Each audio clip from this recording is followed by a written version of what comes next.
Hi everyone, I'll be reviewing Newell's model of constraints. These constraints are named after Carl Newell, who founded this idea that all movement comes from the interaction of an individual, their environment, and the task they must do. It's important to know what a constraint is. So a constraint is a factor that can either limit or permit movement, so it can be good or bad. For example, if you move to a new state, that can be beneficial as far as a career, but it can also be difficult to make new friends.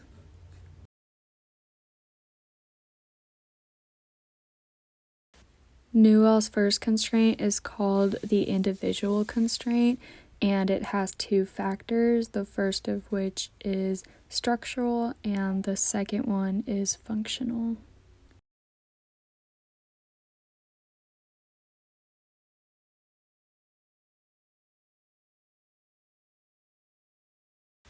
Some examples of the structural constraint includes height,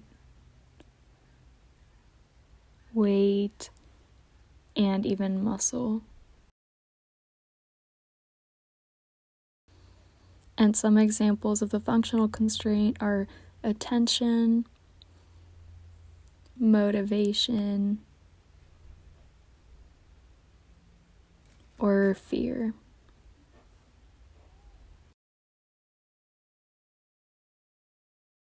The second constraint has to do with your environment. This also has two factors, the first being physical and the other being sociocultural.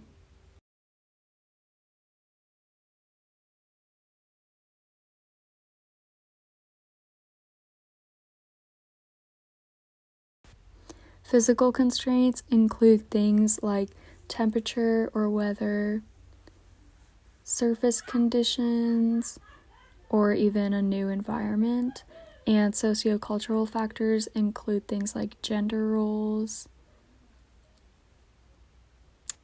pressures, where you grew up or who you grew up with.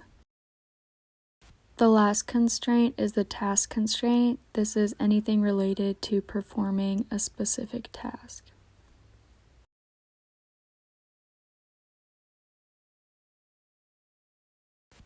Some examples include rules, goals,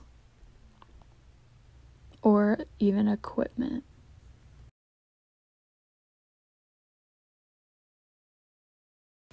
Lastly, there's a few important points to remember. First, all constraints influence one another. If the weather is bad, you may lack motivation. Constraints can be both positive and negative factors. And lastly, if one constraint changes, they all can.